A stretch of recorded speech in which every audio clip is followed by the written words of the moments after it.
Welcome.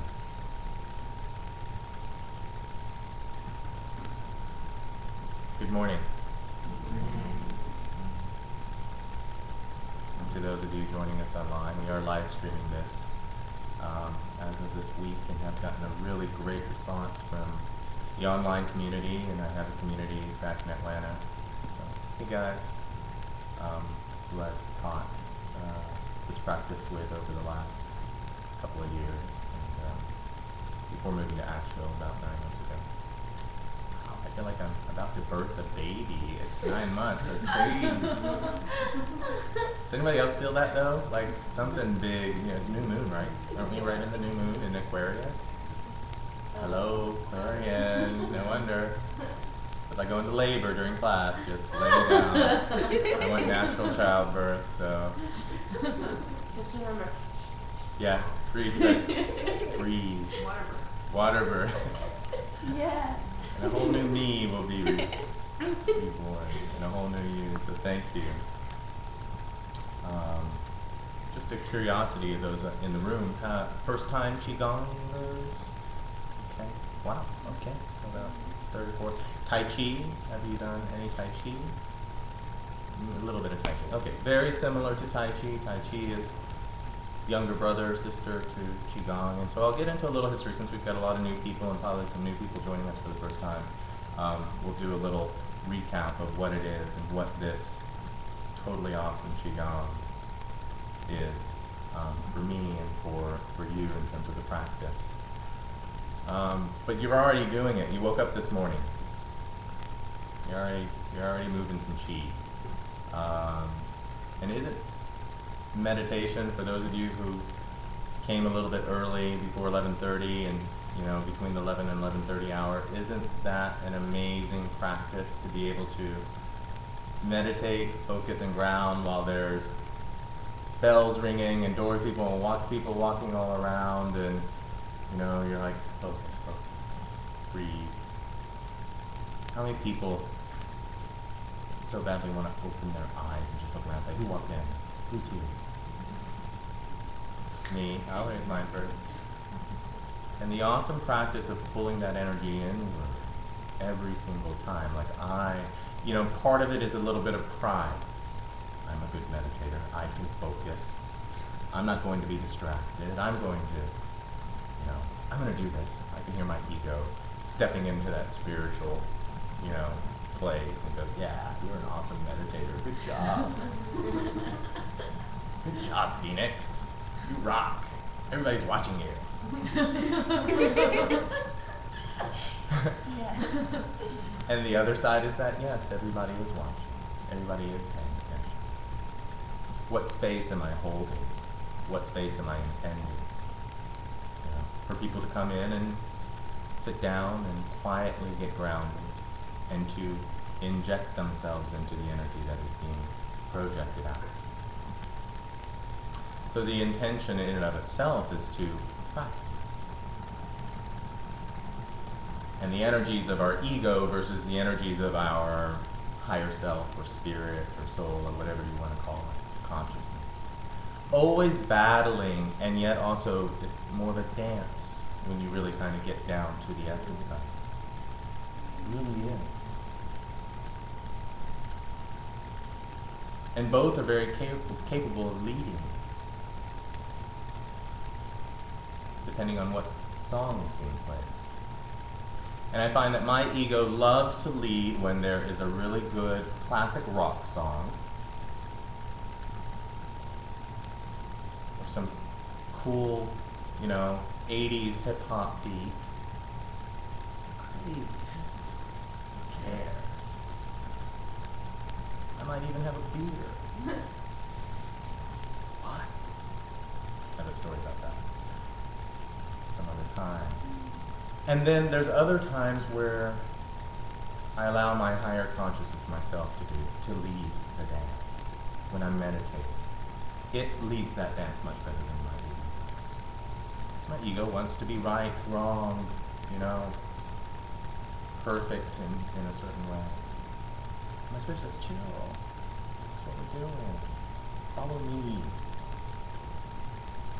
Step Stop stepping on my toes. Trance dancing. I sometimes lead a trance dance, you know, the ethereal, you know, just, ugh. My soul loves that. And my ego enjoys it too.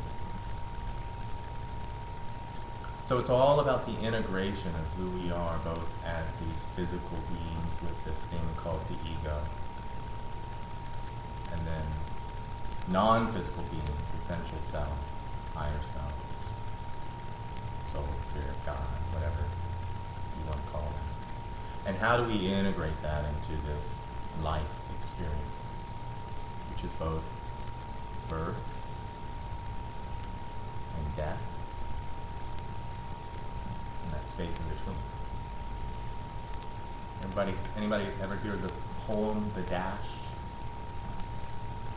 Go home and Google The Dash poem when you get a chance today. Poignant and beautiful. So that's where we are. We're in the dash.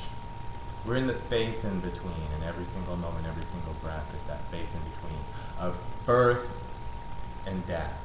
And yet even dying itself as a concept is simply attached to the physical process, because if we eternal, energetic, whole, forever beings, there is no real death, right? It's transitioning of energies from one place to another. Good morning. You can just actually, Alisa, we're not going to be on mats very long, so if you just want, Allie, just want to grab some pillows there to the back, and then we'll do some standing. Welcome.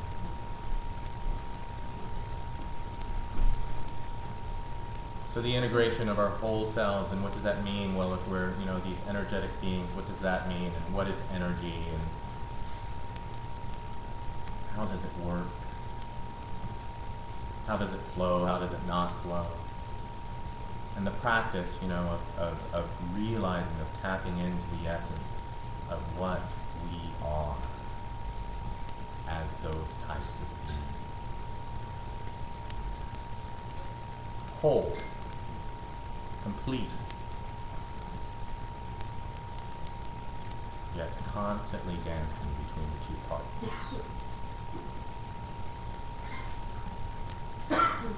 I went to an open mic night last night, and I did some poetry. One piece that I've read a few times, pretty intense piece. It was written when I adopted the name Phoenix as my spirit name, which was not very long ago, actually, just officially last August. And then a second poem, but there was a first one that I had started but never completed, and it came through yesterday for completion. And it's pretty intense, for me especially, because I don't tend to write in the style that it came out. Everybody knows what poetry slam is, right? I'm not a poetry slammer. Maybe a wannabe. I'm very intrigued by it, but I am a poet, a writer. I've been writing for years, but most of my stuff is it sounds good in the head, you know, if you read it. It's very melodic and creative, in my opinion. And this other one was not so much. Staccato and forceful and cussing. Lots of cuss words in there. My ego was like, yay!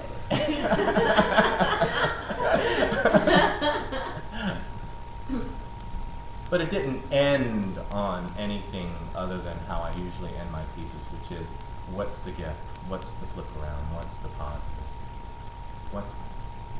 What is it that I had to go through in order to understand more of my journey in this dash? And it was a 3-part, so I read 3 pieces. And the first, I called it a love story. And the first one was about someone else, and the second one was about me, and the third was about everyone. But during the first part, I realized that my energy was a little nervous. How would people perceive me? People who take my QiGong class, people who hear me talk about spiritual consciousness and awareness and energy, and it's all connected, and meditation, and that Zen world of oneness. If they hear me saying fuck, shit, damn, and pouring my stuff out there, I say, well, this is as much a part of me as all that other stuff. Why do I have to let go of one in order to have two? Because it was the energy of what it is I brought to the piece and the work that was coming through me. And afterwards I realized that actually probably out of all three, that one impacted more people in a positive way because it was real and honest and true. Not that the other ones weren't, but they were really what people are used to hearing, especially here in Asheville. A lot of beautiful music was played last night, same thing, other poets. So I was willing to step out there a little bit further and be a little bit more raw and real, and stuff that normally I would keep for myself, not necessarily for anyone else. And that's the challenge that I have with my work, my poetry, and even this type of work, and the things that you're hearing me say. And I say, what good does it do if I hold it all? If I'm not true at all? And we all have that ability to integrate and not judge necessarily who we are or where we've been or what we've come from.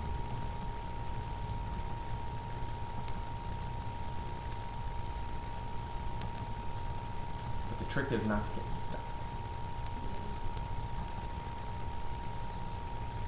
And I'm far from stuck on that part of my journey. In fact, I can see how it launched me so beautifully into some new areas just within the last 5 years.